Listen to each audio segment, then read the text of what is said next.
Bonjour à tous, on va parler crypto-monnaie, on va parler Bitcoin et Ethereum, on va regarder ça sur les graphiques. Qu'est-ce qui se passe actuellement sur le marché de la crypto? Est-ce que la baisse va continuer? Est-ce qu'on est sur un retour haussier? Eh bien, je vous propose que l'on voit ça ensemble. C'est parti!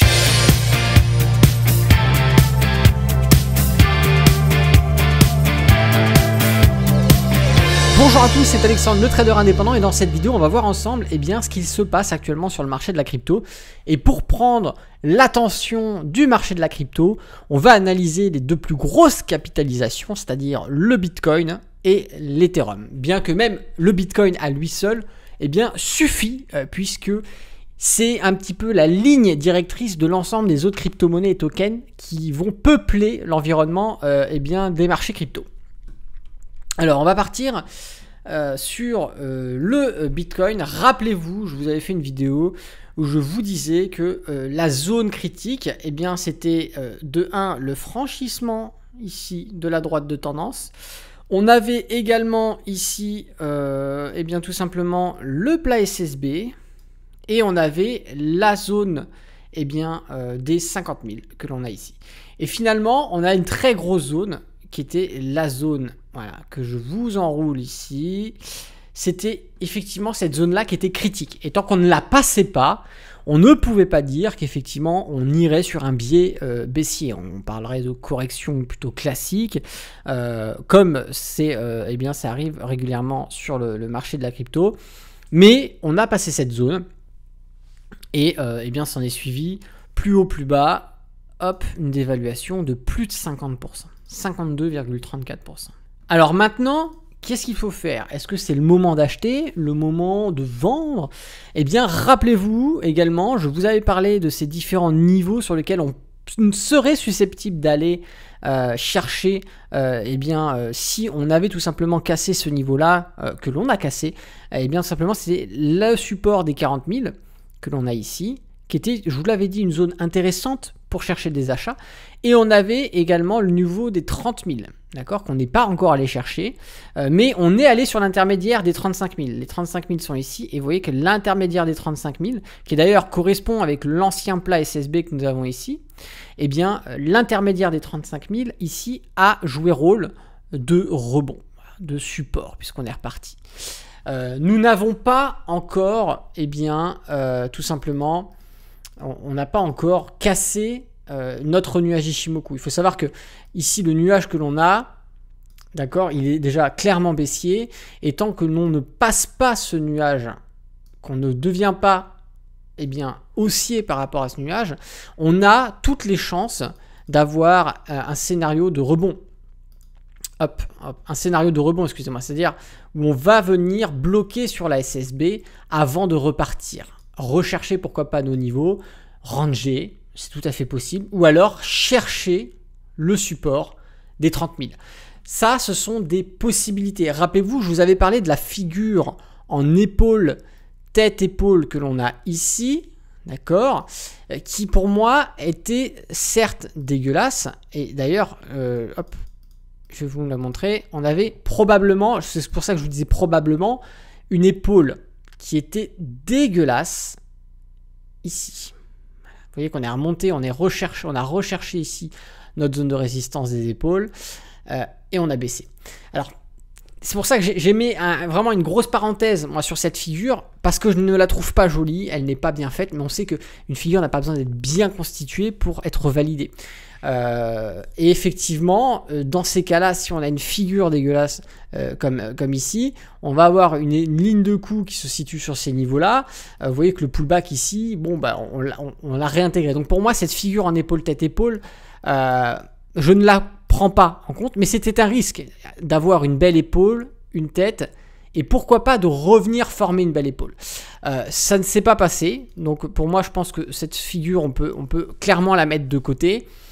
Néanmoins, on a ici le niveau des 50 000 de par le prix qui jouait un gros rôle de support et qui aujourd'hui peut potentiellement jouer un rôle de résistance si on rentre ici sur ces niveaux-là, et on va avoir ce nuage Ichimoku baissier. Donc là, on a deux éléments pris un à un qui effectivement vont nous inviter à la prudence, mais le problème c'est que ces deux éléments sont quand même très proches au niveau de la zone, et peut jouer rôle ici, ça peut être vraiment une résistance qui va vraiment bloquer les prix. Donc on peut avoir comme effet sur la continuité de cotation du Bitcoin, ici, eh bien, un range qui va rester coincé, eh bien, tout simplement entre ces niveaux, hein, c'est une possibilité, c'est-à-dire le niveau des 50 000 et le niveau eh bien, actuellement qu'on a des 35 000. Et ça, c'est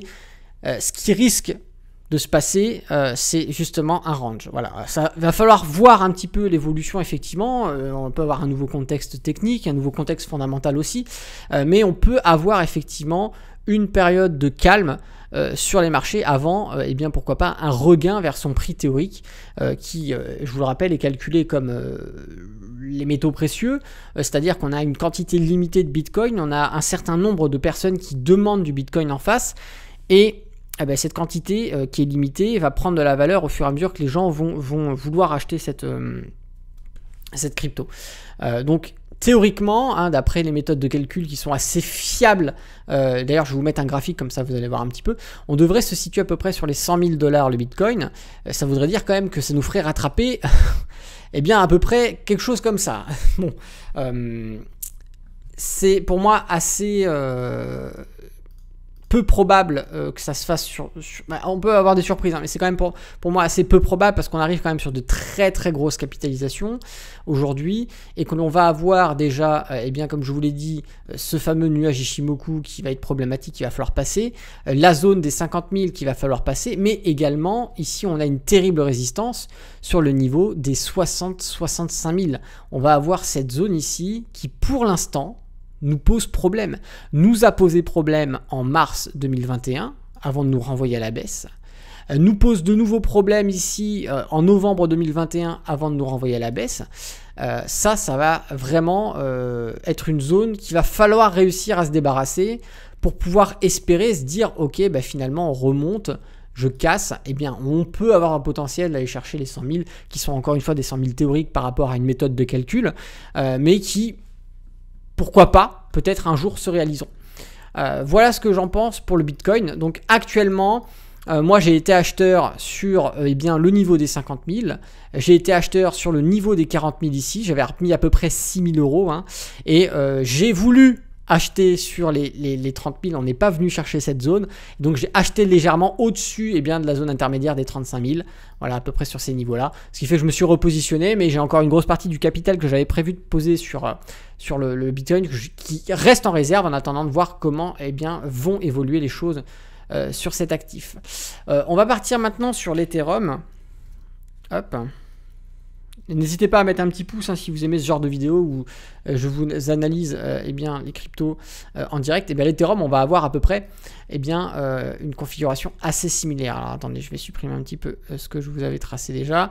On va avoir une configuration qui est assez similaire à ce qu'on va retrouver sur le Bitcoin, hein, puisqu'on voit effectivement ici le fameux sommet de mai 2021 eh bien, qui a engendré une chute. On va avoir le fameux sommet de octobre-novembre 2021 qui a entraîné une chute.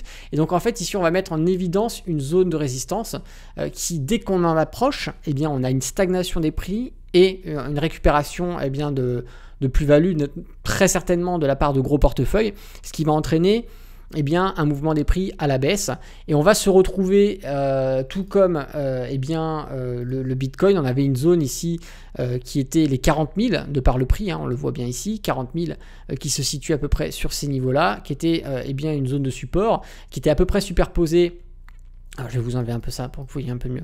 Qui était à peu près superposé avec le plat SSB Ishimoku. Vous voyez qu'on a ici. Eh bien, on avait ici le plat SSB Ishimoku. On a également le prix. Et donc, effectivement, cette zone-là était une zone qui, potentiellement, si on venait le casser, eh bien, on avait de grandes chances d'aller récupérer des supports que l'on avait à peu près sur l'intermédiaire des 3500. On avait un autre support sur les 3000 à ce niveau là. Vous voyez, eh bien, on les travaille bien parce qu'à chaque fois qu'on a tapé ces supports, on est rebondi, hop, on a rebondi, hop, et on est allé chercher l'intermédiaire des 2500 qui peut correspondre à l'intermédiaire des 35 000 qu'on avait sur le Bitcoin, puisque normalement l'autre objectif aurait été les 2000. Et les 2000, vous voyez qu'on n'y est pas arrivé, on a juste une mèche de rejet, mais c'est exactement la zone des 25 000, la zone intermédiaire entre eh bien, les 20 000 et les 30 000 qui a sauvé ici l'Ethereum et qui a permis de faire un rebond. Alors on va retrouver le scénario un peu identique là également avec un nuage Ichimoku qui est baissier.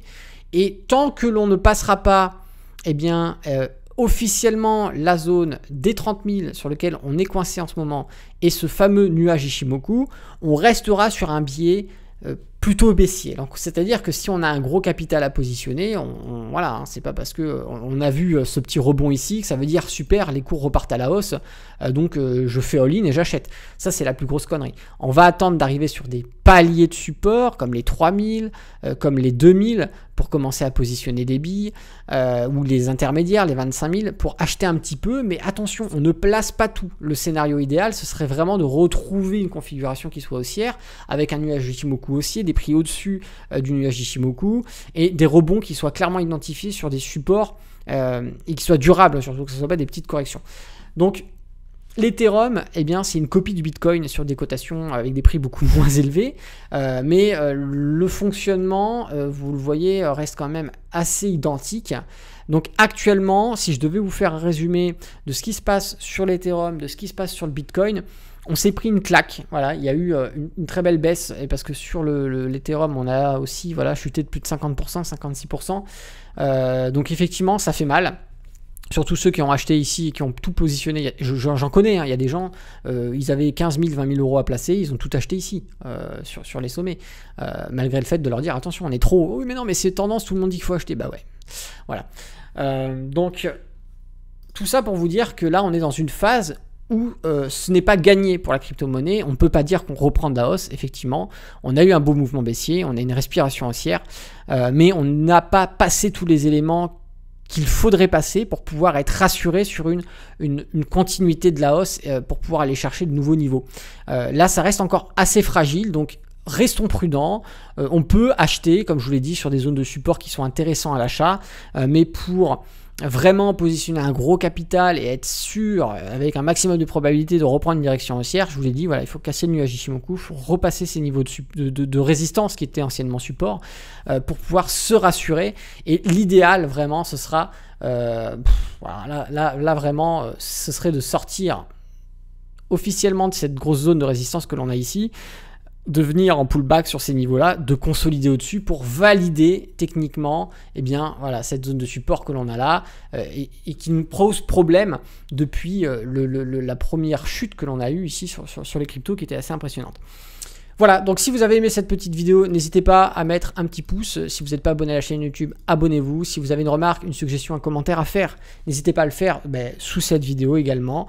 Je vous remercie d'avoir regardé jusqu'au bout. Moi, je vous souhaite du coup une très bonne semaine et je vous dis à bientôt sur une prochaine vidéo. D'ici là, tradez bien sur les marchés financiers. Ciao!